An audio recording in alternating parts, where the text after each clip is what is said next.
Hi guys, welcome back to my YouTube channel. My name is Melissa, and if you're new here, hi, welcome to my channel. If you are new here, I speak about missing children. I also have a series called Gone Too Soon, where I speak about celebrities that have passed away. I also have another series called Adult Missing, and then I'm going to have two more series coming up. One is where I'll be talking about WWE superstars and how they became superstars and what led them to be where they're at now. I'm also going to be doing I don't know if I want to do my favorite celebrities or just celebrity in general. I still don't know that. I'm still getting those two series prepared and listed. So today I have 3 new cases of missing children. Do not forget to subscribe. Also, if you are a WWE fan, let me know who should be my first video about. Should it be a female or should it be a male? So let's go ahead and get started. So the first case that I have is Catherine Marie Lyon. She went missing at 10 years old. Her height and weight is 85 pounds. A bright red jacket with a fussy line, no collar, and a frozen front zipper, possibly a size 12, sleeveless undershirt, a blue florid print shirt, size 8 or 10 floor print, cater on or Montgomery, worn on pants, side wrangle jeans with flutter buttons, dark brown and bending elderly, nail knee stockings, bidget brush suit, Wally type jumping jacks shoes, and with the dirty bean lace, orange baby beads with the name Cat, spell out the hands on black headbands with the white lettering and a red hat. The vehicle associated with this case is a Benjamin 1968 Ford station wagon with Maryland license plate with the possibly combination of DMT #6.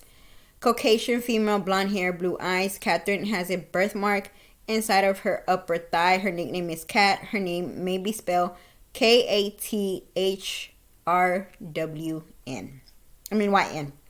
So, Cat departed from her family resident on Pellers Miller Road in Constant, Maryland on March 25th of 1975 with her older sister Shaylee. Between 11 a.m. to 12 p.m., the girls were walking to the Wichita Plaza Shopping Center in Wichita, Maryland, which was approximately 1.5 miles from their home and located on the corner of University Boulevard and Various Mills Road. It was the first day of Easter vacation from school, and Catherine and Shaylee wanted to see the Easter's exhibit at the mall as well as have a pizza at lunch. The Orange Bro restaurant, the girl's 15-year-old brother saw them inside the restaurant eating pizza together approximately 2 p.m. the day they vanished. Friend stated that the girls were walking westbound down to Drum Avenue near Devon Street between 2:30 and 3:30 p.m. This would have been one of the most direct routes to their home on Filler Mills Road from the mall and was the final confirmation sighting of the sisters. Their mother had introduced Shaylee and Catherine to return to the residence by 4 p.m. When they did not arrive by 7 p.m., authorities were assumed an extensive search was conducted. No evidence of the Lyon Sister whereabouts could be located. Several extortion type phone calls were made to the Lyon family in the weeks following the girls' disappearance. The most serious calls came from undefined male on April 4th of 1975. The individual demanded that their father leave a briefcase with $10,000 inside and in Annapolis, Maryland courthouse restroom. Why would you want? You know what? I'll say something when I'm done with the story. The money was left as per the instructions but was never claimed. The caller later maintained that the police had surrounded the courthouse and he could not retrieve the ransom. Before the money would be offered to the man again, he was required to show evidence of the Lyon sister in his custody. The caller said he would be in touch with the family but never called back.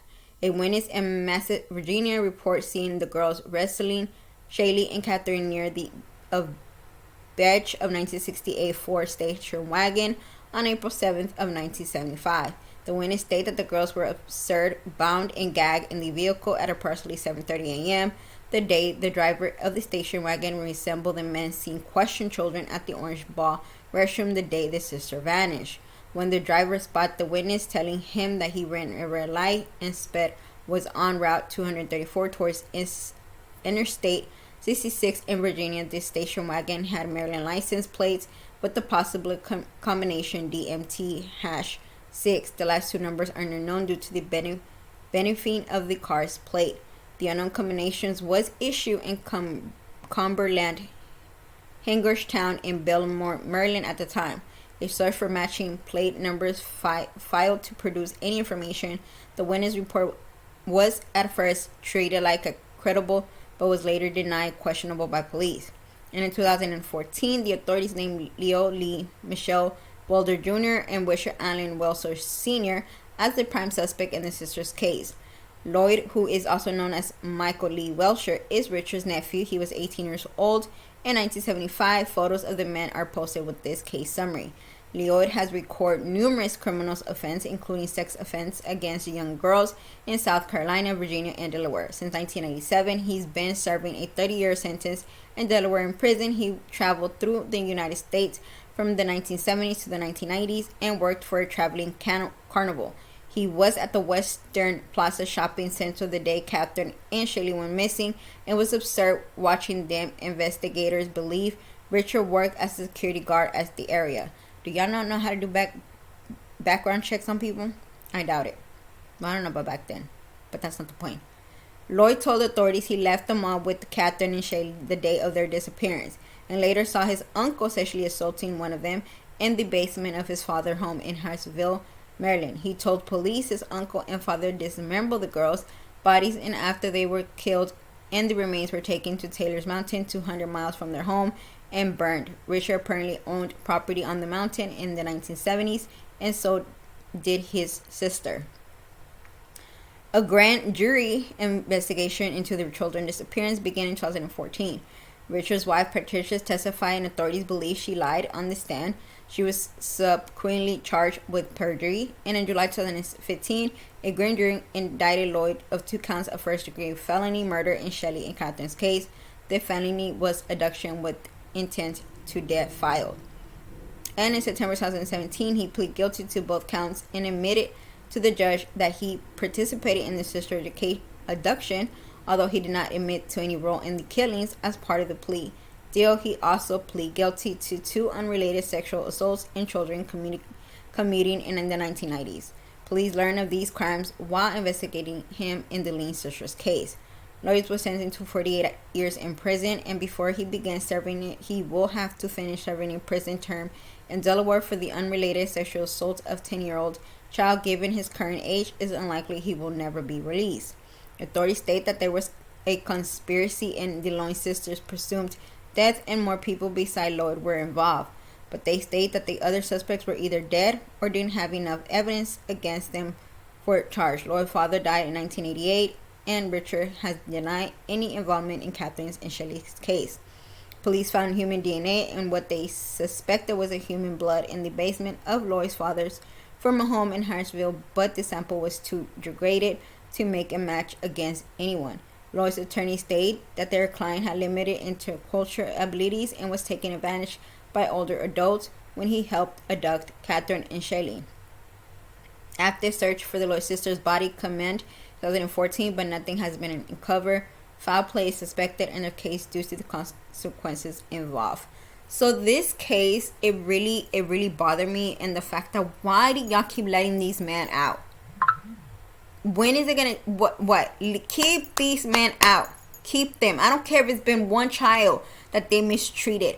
Keep them locked up for life. Y'all give these men, y'all give them certain amount for sexually assaulting a child, and then y'all let them out, and they keep doing it.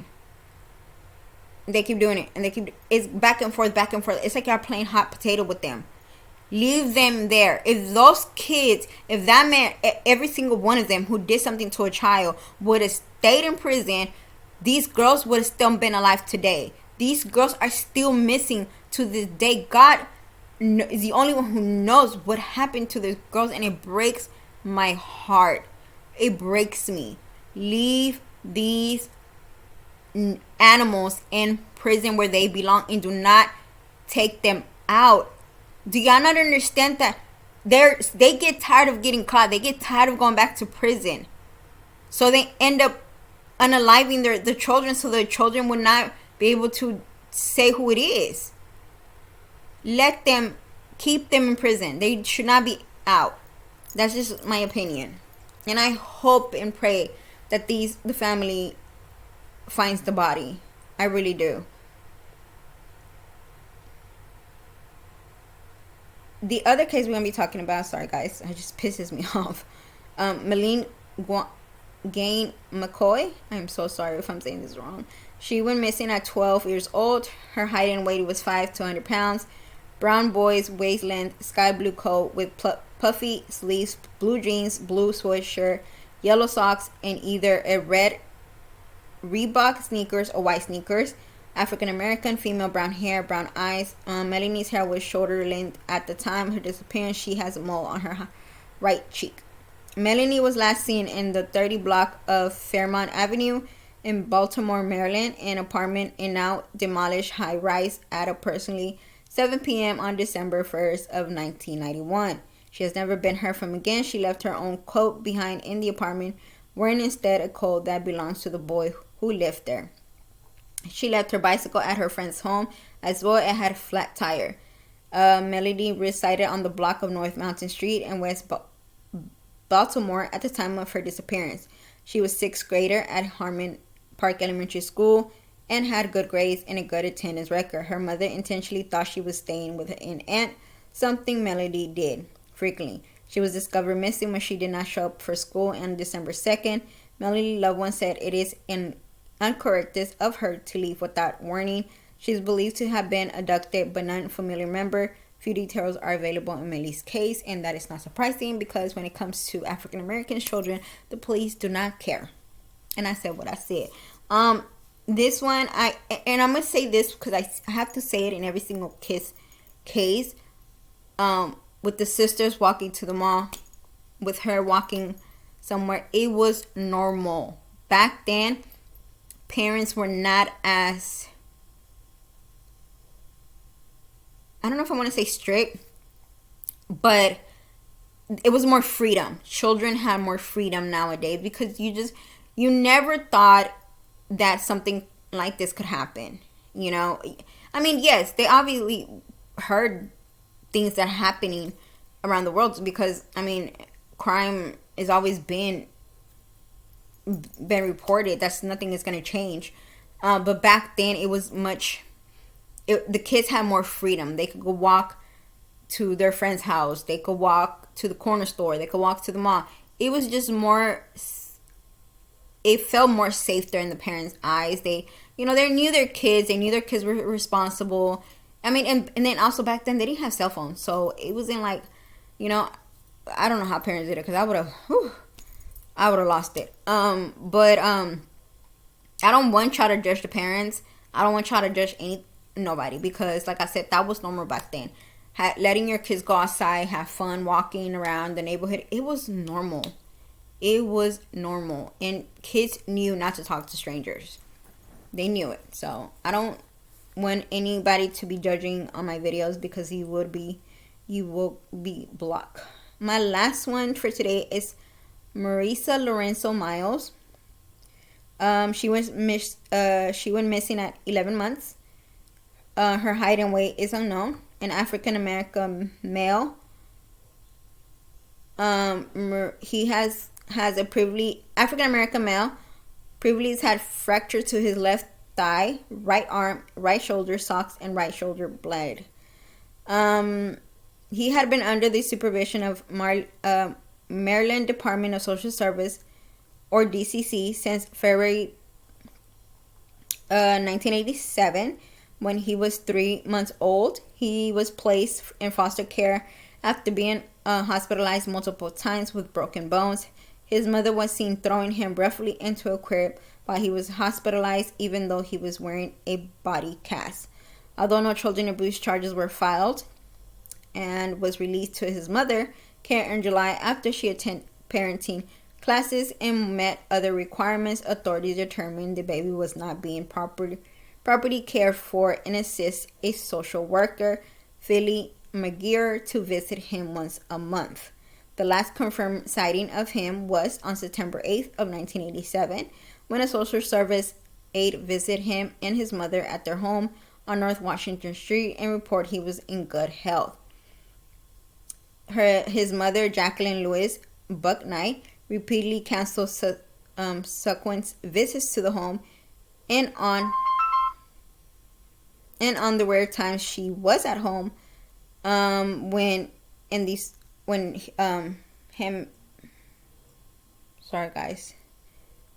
and the service aide visit, they were unable to see the baby and were told the baby was in the care of a relative or friend.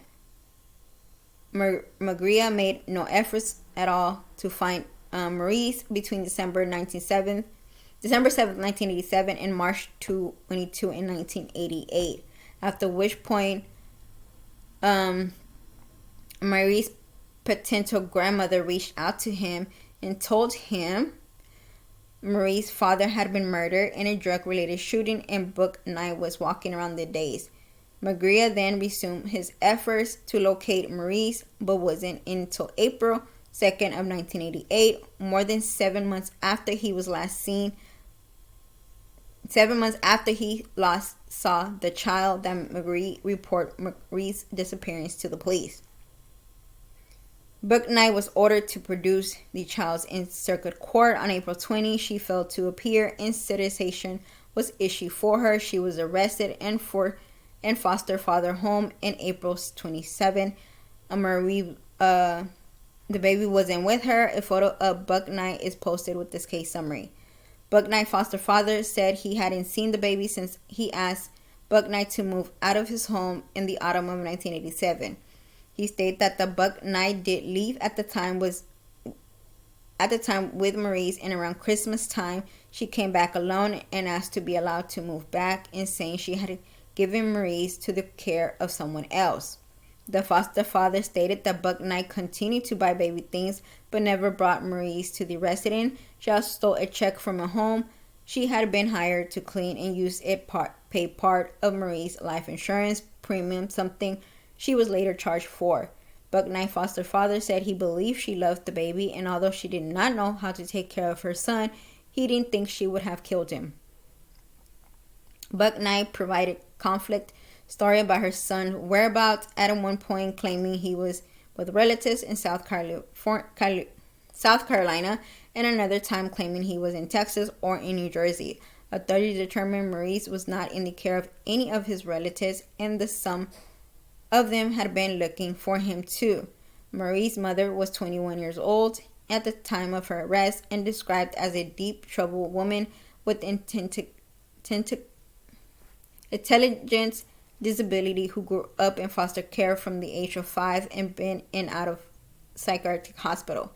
A psychology evolution of her was performed, and the evaluator felt she was not capable of providing adequate care for Maurice. However, the juvenile master who turned custody of Maurice to Bucknight never saw the report. She was jailed for contempt for her refusal to disclose Maurice's whereabouts and invoke her Fifth Amendment rights against self-incrimination. This resulted in legal battles that went up to the USA Supreme Court, which in the 1990 ruled that the Bucknight could not use the Fifth Amendment to avoid answering questions about her son. In spite of the court's ruling, she still refused to speak and so remained in jail in civil contempt charges for 7 years. She was finally released from jail on November 1985 and stated Maurice was alive and she planned to find him himself. Maurice has never been located and foul play is suspected. I don't know what to say with this one. I really don't, because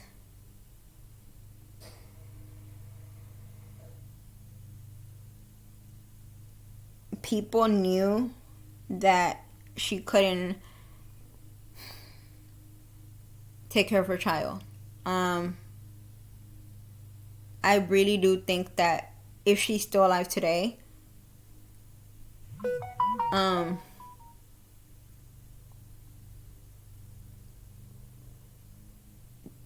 that she hopefully got help. I feel like they should have put her in a mental hospital. I really don't think that she should have gone to jail. I think she should have just gone to a mental hospital, because I do feel like she has some type of mental issue. They did not specifically say what it was, but I do feel like it's some type of mental issue, because in her mind, she still thinks that he's alive, and that's, you know, and that's a good thing. But also, I kind of want to say she knows exactly what happened, and she knows she did it, but she's blocking that. She's blocking that from her mind. She knows she hurt the baby. She knows she knows the day she had him, she left with him, and then comes back and he's gone and nobody's seen him. None of his family member has him. Nothing. So I feel like she knows what happened. She knows where he's at, and she just doesn't want to say it.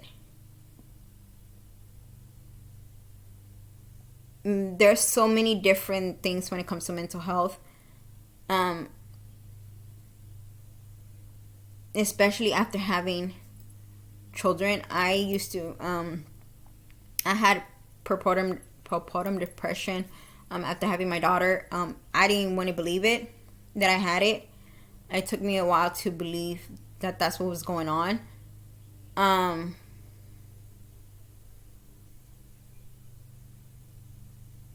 So I'm not saying that that's what was going on with her, but I really do think that she shouldn't have gotten any type of help. You know, somebody should have been there with her to take care of her and help her take care of the baby. They should have never gave him back to her. But they didn't do a thorough investigation on her mental health and stuff, and I think that's where they were wrong.